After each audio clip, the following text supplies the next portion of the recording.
Praise the lord. మన ఆత్మీయ జీవితాన్ని బలపరచుటకు దేవుడు మనకు నేర్పించే శ్రేష్టమైన మాట. నీ కుటుంబంలో నీ తల్లి ఒక్కతే ప్రార్థనా పరురాలైతే సరిపోదు. నీ తల్లిని మించిన భక్తి జీవితం, నీ తల్లి వేరుని మించిన పిల్ల వేరు పుట్టుకొస్తేనే అది మహావృక్షంగా మారుతుంది. ఎందుకంటే మన ఇంట్లో మన తల్లిదండ్రులు చేసే భక్తి కంటే పిల్లలు మరీ రెట్టింపు భక్తి చేసినట్లయితే అది ఆ కుటుంబము చాలా విస్తరించబడుతుంది. వారి ఆత్మీయ జీవితంలో ఆ కుటుంబం అనేది స్థిరమైన కుటుంబంగా కట్టబడతా ఉంటుంది.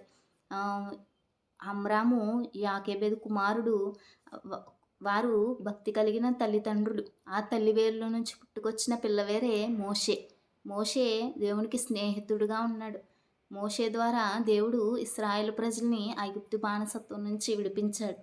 ఆ మోషే ద్వారా ఆ పిల్ల వేరుని దేవుడు ఎంతలా వాడుకున్నాడు. ఆ ఇశ్రాయేలు ప్రజలు ఐగుప్తు బానిసత్వం నుంచి విడిపించడానికి ఆ ఇశ్రాయేల్ మధ్యలో అనేక గొప్ప అద్భుత కార్యాలని మోషే ద్వారా దేవుడు జరిగించాడు. అటువంటి తల్లి వేర్ల నుంచి పుట్టుకొచ్చిన పిల్లవేర్లే అహరోను పరిశుద్ధ యాజకుడయ్యాడు. మిరియామి ప్రవక్తిగా మారింది. కాబట్టి మనం కూడా మన ఇంట్లో తల్లి వేరుని మించిన పిల్లవేరుగా మనం ఎప్పుడైతే మారుతామో అప్పుడు పరిశుద్ధ మహావృక్షం వలె మన కుటుంబం అనేది కట్టబడతా ఉంటుంది.